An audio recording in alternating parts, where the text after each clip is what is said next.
Very, very kind.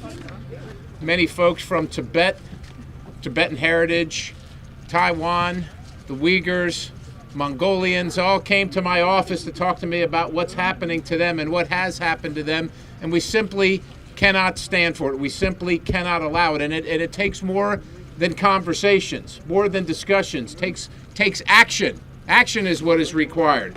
So I thank you for the opportunity and to be here with you today. I'm grateful for your courage, standing up against a horrific, tyrannical regime in China, the Communist Party of China. And I'm happy to stand with you in conviction against the tyranny of the Chinese Communist Party. The CCP is an abject moral failure. You know this. It is decrepit, it is demonic, it is an institution that subjugates and enslaves the people it has dominion over. In the past 100 years, our world saw the rise of communism in the Soviet Union, and we witnessed freedom imperiled by evil. And we're witnessing it right now today, right as we stand here. It is happening right now today. But it cannot be allowed to endure. It cannot be allowed to endure. We are now confronted with this manifestation of communism and totalitarianism in the Communist Chinese Party. I will continue to tell everyone who cares to listen, and even those who care not to listen, over and over again, as many times as it takes, what is in front of us. We must be the generation that confronts and defeats and ends the wicked regime of the CCP. This morning I had the honor of introducing a bill in the United States House of Representatives that assigns a title befitting the Chinese Communist Party, that of transnational criminal organization, because that's what they are.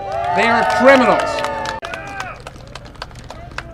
This bill, exactly what it does is it allows us to apply the RICO statutes, the racketeering statutes, to those involved with the Communist Party, whether they're in China or whether they're in the United States of America, with real penalties, including prison. Going to prison for criminal activities on behalf of the Chinese Communist Party. This bill eliminates the sovereign immunity of the CCP, ensuring that even their diplomats who are working here, if they're involved in criminal activity, they can be subject to this. The CCP cannot be given a pass, cannot be absolved of justice just because it's ruling China. And that's what's happened. Because they can declare themselves the legitimate government of China, they're allowed to get away with it.